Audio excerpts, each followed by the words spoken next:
Շիրակի և Արագածոտնի մարզում արձանագրված հզոր պտտահողմերը ունեն կրկնվելու ռիսկ։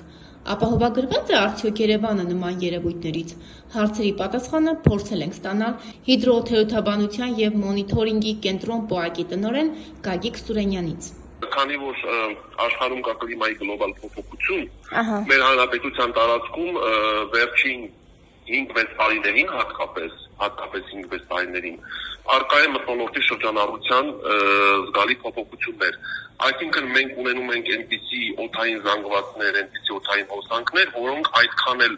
բնորոշ չեն մեր տարածաշրջանին։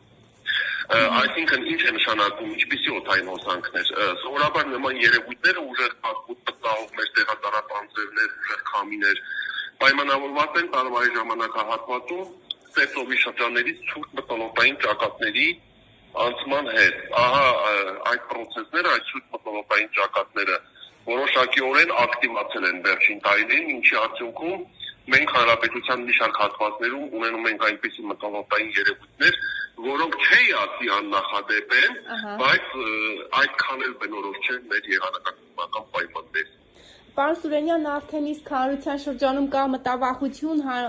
համացանցային տիրույթում նշում են հնարավոր են այդ պտտահողմերը հասնի նաև մայրաքաղաք կամ այլ մարզեր, նման ռիսկեր կարող են գնահատել այսօր։ Գիտեք ինչ, տեսեք, ներկա պահին սովորաբար նման երևույթների կոնկրետ տեղը կանխատեսելը այդքան էլ հեշտ գիտական խնդիր չէ, դա ոչ միայն մեզ է վերաբերվում, այլ ընդհանրապես աշխարհում պտտահողմերի ու կարգնահարությունների տեղատարապանձրևների կոնկրետ կետային կանխատեսումներ անել ներկա պահին հնարավոր չէ, բայց առաջիկա օրերին մենք չունենք էլ նման հզոր պրոցես, այսօր կա այդ ցիկլոնը դեռևս հյուսիսային շրջաններում, հյուսիսային մարզերում Շիրակ, Լոռի, Տավուշ, Արագածոտնի լեռնային շրջաններ, Կոտայքի լեռնային շրջաններ, Գեղարքունիք սպասում ենք, որ